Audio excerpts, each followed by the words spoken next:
para lutarem contra a graça de Deus, para lutarem contra a manifestação do amor de Deus, para pecarem contra as ações mais sutis, sublimes, suaves, gentis, maravilhosas, graciosas do Espírito de Deus, fazendo bem aos seres humanos. Se Deus não lhes pede permissão para realizar o bem, se não pede validação para curar, se não pergunta se é o dia certo para realizar, se não toma a bênção da religião instituída para operar, na mesma hora, mesmo que seja Deus, em Cristo Jesus, se torna inimigo da estrutura religiosa inteira. E eles passam a odiá-lo. Como se diz no profeta Isaías, repetido também por Paulo, odiaram-me sem motivo. Como diz também nos Salmos, odiaram-me sem motivo. Sem motivo nenhum, não precisa ter motivo. Tanto mais quanto se faça o bem, mais você corre o risco de ser odiado pelo ciúme, pelo ódio, pela disputa, pela mesquinharia do espírito religioso mais diabolicamente vestido de piedade que se possa conceber. E aqui, quando Jesus diz, estão perdoados os teus pecados, note bem que no Evangelho de Mateus tem um aspecto sutil, leve. No verso 2, que não aparece em Marcos, no capítulo 2, mas tem em Mateus 9, quando Jesus, olhando para o homem que foi colocado bem diante dele, disse, tem bom ânimo. Tem bom ânimo. Bom ânimo é absolutamente fundamental para quem quer receber qualquer coisa da parte de Deus. Só não se pede bom ânimo de Lázaro, que estava morto há 4 dias. Não se diz ao filho morto, o filho primogênito ou unigênito da viúva de Naim, que estava morto. Tem bom ânimo, filho, ressuscita de entre os mortos. Não, ele está morto. Não se diz à filha de Jairo, que estava morta. Era o chefe da sinagoga aqui de Cafarnaum. Tem bom ânimo, Talita, tem bom ânimo, cume, levanta. Não, ela estava morta. Agora, para quem está vivo, não raramente Jesus diz tem bom ânimo.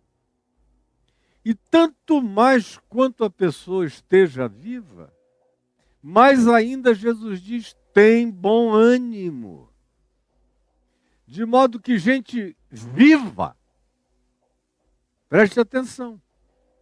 É uma obviedade que eu vou falar a você, mas é absolutamente necessário que eu repita as maiores obviedades do mundo, porque o óbvio se tornou completamente distante da conclusão de quase todo mundo, especialmente daqueles que estão com a mente tomada pela lavagem cerebral religiosa, pelos condicionamentos, pela morte cognitiva que lhes foi imposta, pela paralisia mental provocada pela proibição de pensar de acordo com a estrutura, o sistema religioso que afirma que pensar pode colocar você num chão de pecaminosidade. Pensar é perigoso, é mal, é semi-pecaminoso, o simples ato de pensar.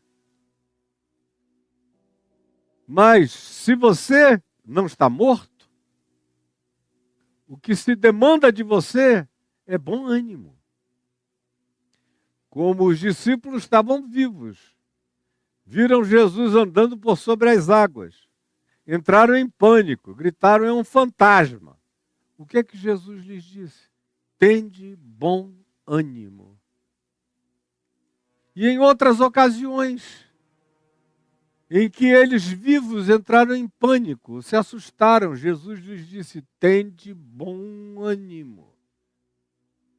Quando ele encontra alguns doentes, não é incomum que antes de curá-los e de estimular neles aquela fé que se apropria, aquela fé que pega, que toma posse, do benefício, porque a fé é como uma mão no mundo espiritual. A minha mão física está para o meu corpo, assim como a minha fé está para a dimensão espiritual apropriativa da minha existência. Sem fé é impossível se apropriar de nada que venha de Deus. Nada. Tem bom ânimo. É como ele estimula o início da fé. Porque bom ânimo é um fenômeno humano que precede a fé. Eu conheço uma quantidade grande, viu? Eu conheço uma quantidade grande de pessoas que não tinham necessariamente ainda fé estabelecida no coração, ou pelo menos consciente, ou alguma lucidez de fé, ou alguma certeza de fé.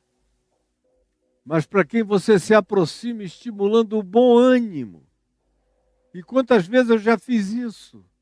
Antes de começar a construir, a colocar as bases, a pedra fundamental, os alicerces, antes de começar a erguer a estrutura da fé consciente, baseada nos fatos invisíveis da fé, que vão construindo de maneira invisível o edifício sólido da fé no coração. Quantas vezes eu iniciei provocando o fenômeno humano mais possível de ser provocado? O bom ânimo. Porque às vezes a pessoa não desenvolveu fé, mas bom ânimo, todo mundo pode ter o braseiro do bom ânimo aceso. Todo mundo pode ser estimulado a essa pré-fé que vem de um determinado pendor de humor. Porque ânimo também está vinculado, a palavra grega está vinculada àquilo que decorre de entusiasmo, que é uma alegria, a possibilidade de Deus morar em mim. É de onde vem a expressão entusiasmo. É essa pulsão, é essa eclosão, é esse geyser original que sopra essa alegria de que Deus está em mim, ou pode estar em mim. É uma alegria divina, que pré-existe no coração de todos os seres humanos, e o bom ânimo decorre daí.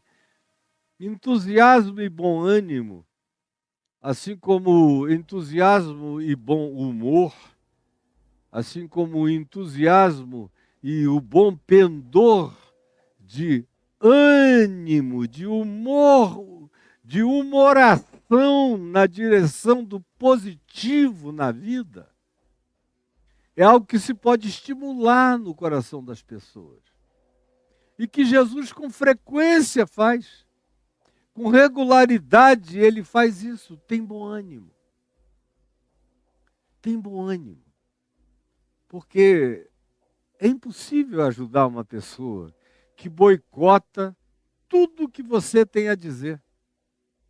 Se você chegou aqui, está aqui comigo, e tem centenas e centenas aqui comigo agora, e tudo que eu diga não se faça acompanhar de um mínimo de alegria, de um mínimo de entusiasmo, de uma alegria que diz, tem um abano de Deus abanando o meu interior, tem uma euforia divina começando a brotar dentro de mim, tem um ânimo, tem um poder, tem uma capacidade, de onde vem a palavra ânimo, ânimos no grego, dessa disposição de ação, de agir, de determinação, de força, de energia, de inclinação produtiva, criativa, confiante, que dá passos, que enxerga e diz, deixa eu ver, é possível. Se não houver minimamente isso em você, não há nada que por você se possa fazer. Nada.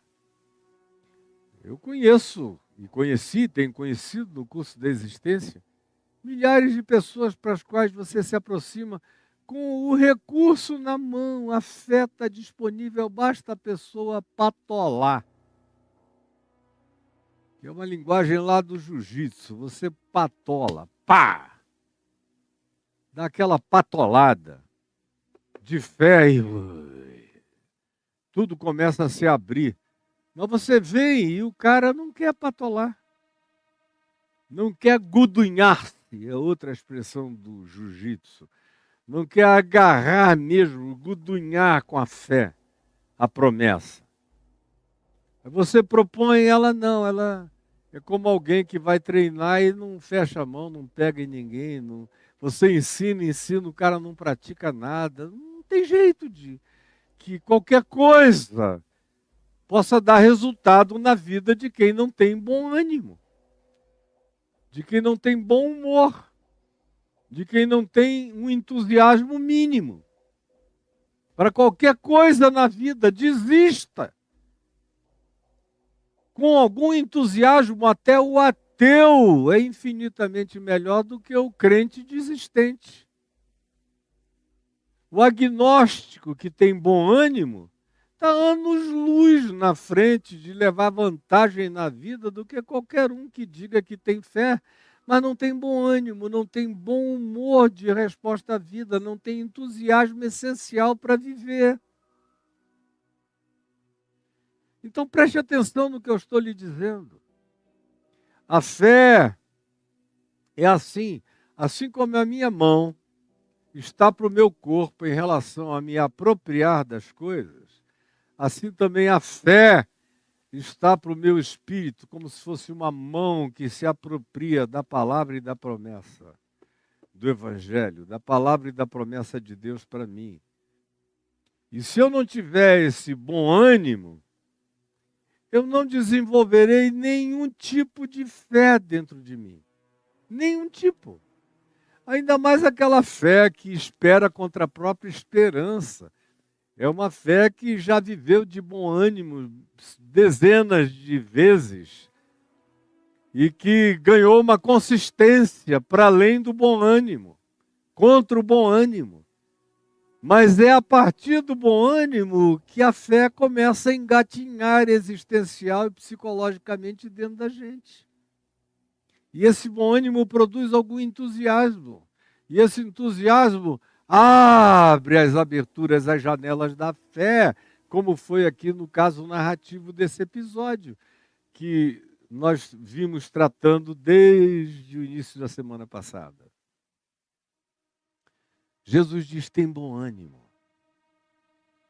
Porque se você não tiver me ouvindo aqui agora, me assistindo, nessa reincidência do Evangelho, 2000 anos depois, eu estou trazendo você para dentro do Evangelho.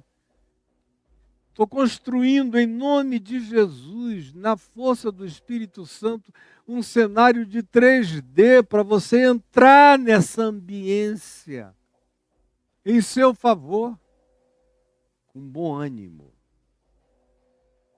para tomar posse pela fé, para receber o que você nem imaginava que aconteceria do jeito que aconteceu, como aconteceu. Mas na sequência desse bom ânimo, meu filho tem bom ânimo. E ele precisava de bom ânimo porque o que Jesus iria dizer a ele na sequência, a pessoa tem que ter muito bom ânimo para se apropriar, para tomar posse. Tem bom ânimo. E o que Jesus diz? Estão perdoados os teus pecados. Sem bom ânimo, nem poder ou disposição ou inclinação para tomar posse do perdão dos meus pecados, eu serei habitado para receber essa solução definitiva que desamarra todas as amarras.